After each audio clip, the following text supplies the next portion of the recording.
The other day, someone came and said,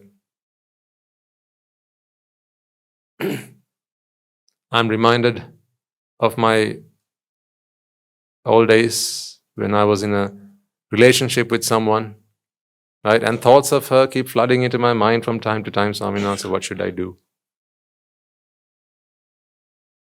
I'm reminded of her facial features.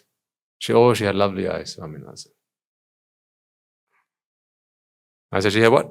Lovely eyes, Swaminathan. What else did she have? She had lovely lips, Swaminathan. We're very open at the monastery, we talk all sorts. But that's what it should be. If they have to keep all the secrets hidden from their teachers, then how on earth are they going to be able to free themselves? So, if you have the liberty to come and say the things that you say, imagine what they can say once they, really come here and make this their home. And they become full-time practitioners. So that's where all the revelations happen, all the confessions happen, and they clean themselves entirely by throwing it all out. So, lovely eyes, Swaminathan. I said, did you take a moment to think why she had eyes?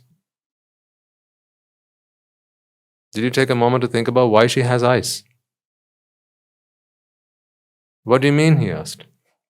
So I said, what are eyes for? Eyes are there so you can get places and not bump into things.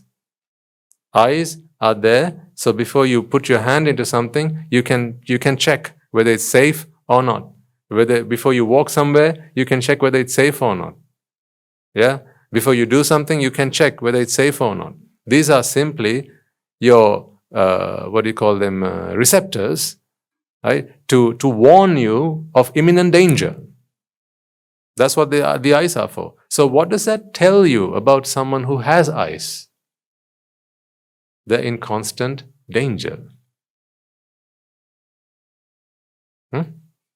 So someone who has eyes is someone who's in constant danger.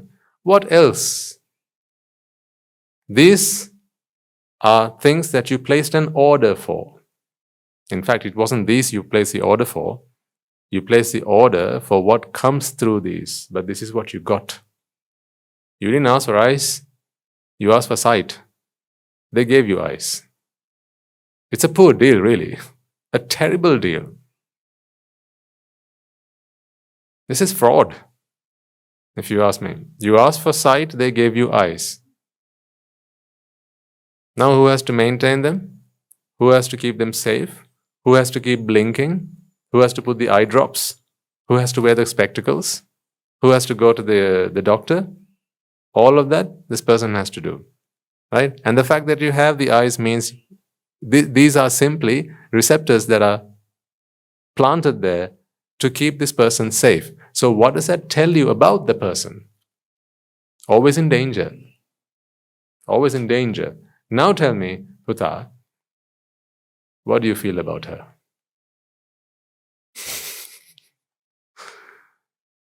Do you feel the same that you did? The same way you did before we had this conversation? Or what do you really feel about her now? I feel. And he said, I pity her, Swaminathan. I pity her. I feel sorry for her. I feel sorry that she has eyes. I feel sorry that she's had to have eyes. So how then can you look at something that someone has purely to keep themselves safe, right? And think of it as something that is luring, something that is beautiful, something that is wonderful.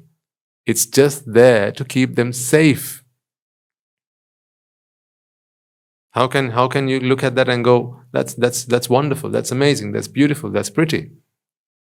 They're there because without them, you'd be in a terrible state. Now think the same about the ears.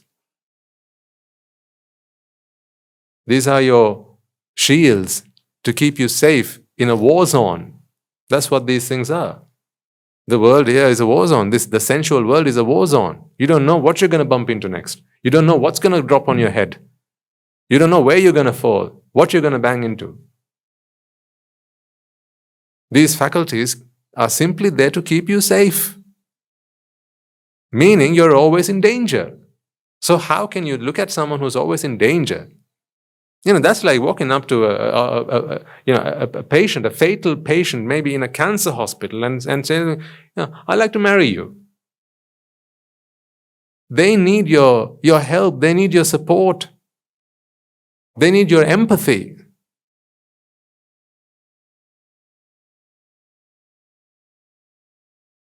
The other example I told them was, imagine if a woman who just got raped came running into a police station to file a complaint, looking for help. Help, this has just happened to me. Imagine if the police officer there saw this woman and realized the plight that she was in and how helpless she was, and asked her to come indoors and said, shut the door. I'll look after you.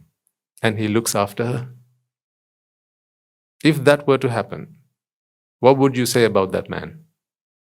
He's an animal, right? He's an animal. Now, what are you saying about this girl? She has eyes, ears, a nose, tongue, body, these things to keep this body safe.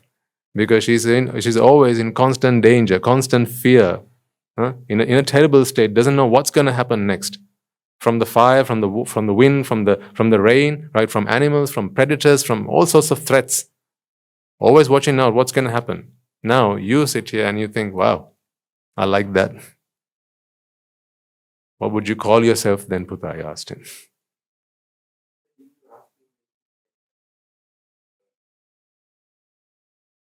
That was the next question. That was the next question.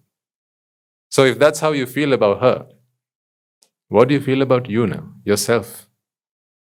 What do you feel about yourself? Now that is why you need to be here and ask me a different question. You need help. So how can you look somewhere, look at someone, and look at her hand? Think about it, folks. Look at someone's hand and go, wow, nice fingers. I love those fingernails. Oh, those French tips are just so gorgeous. Just think for a second why they have nails. Yeah. Is to scratch yourself with when you have an itch. Wherever. That's what they are for. Is so you can claw at something, grab something. That's what they are for. When you have a rash, so you can scratch yourself a little bit for some relief. That's what they're for. You look at that and you go, oh, I love those fingernails. I mean, just come to your senses. When you go cuckoo, come to your senses. Right? And think about why this person has these things in the first place. You look at someone's hair and go, oh, gorgeous hair. I love that hair, jet black hair. Gorgeous hair, shiny hair. Think about why she has hair in the first place. Is to keep this safe. That's what it's there for, because the sun's too hot. This is just a cap. That's what it's there for. When you touch the skin and say, oh, that's so smooth. She's got smooth skin. Think about what it's there for. It's a bandage that keeps a wound safe from the flies. Is this not a bandage? And once in a while, it starts oozing as well. If you're out in the sun a little while, it starts oozing.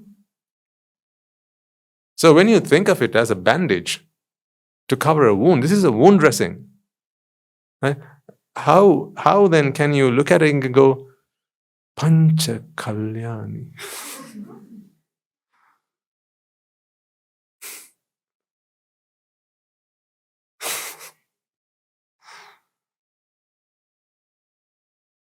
This is what happens when you completely misinterpret the world.